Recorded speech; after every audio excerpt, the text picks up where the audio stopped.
পনির একবার এইভাবে রান্না করুন, খেতে কিন্তু ভীষণ ভালো হয়।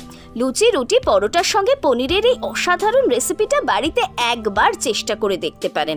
কথা দিচ্ছি, বাড়িতে থাকা বাচ্চা থেকে বুড়ো সকলেই চেটে পুটে খাবে। চোখগুলি একবার চটপট দেখে নিন তো কি কি দিচ্ছি। ক্যাপসিকাম, টক দই, কাঁচা লঙ্কা স্বাদ মতো, টমেটোর পেস্ট, নুন চিনি স্বাদ মতো, গোলমরিচ গুঁড়ো, আদার রস, মাখন। পেঁয়াজ রসুন ছাড়াও যে এত সুন্দর পনিরের তরকারি খেতে হয় তা কিন্তু আপনি একবার রান্নাটা না করলে বুঝতে পারবেন না। অনেকেই পনির ভেজে নিয়ে রান্না করেন, কিন্তু আমি সামান্য উষ্ণ গরম জলের মধ্যে নুন দিয়ে ভিজিয়ে রেখেছি। মিক্সিতে ক্যাপসিকামের টুকরো দিয়ে পেস্ট করে নিয়েছি। টক দইও মিক্সিতে সামান্য পরিমাণে ফেটিয়ে নিয়েছি।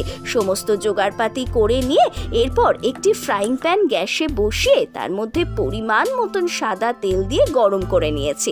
এরপর এর মধ্যে শুকনো লঙ্কা, দারচিনি, গোটা গোলমরিচ, লবঙ্গ দিয়ে ভালো করে নাড়াচাড়া করেছি।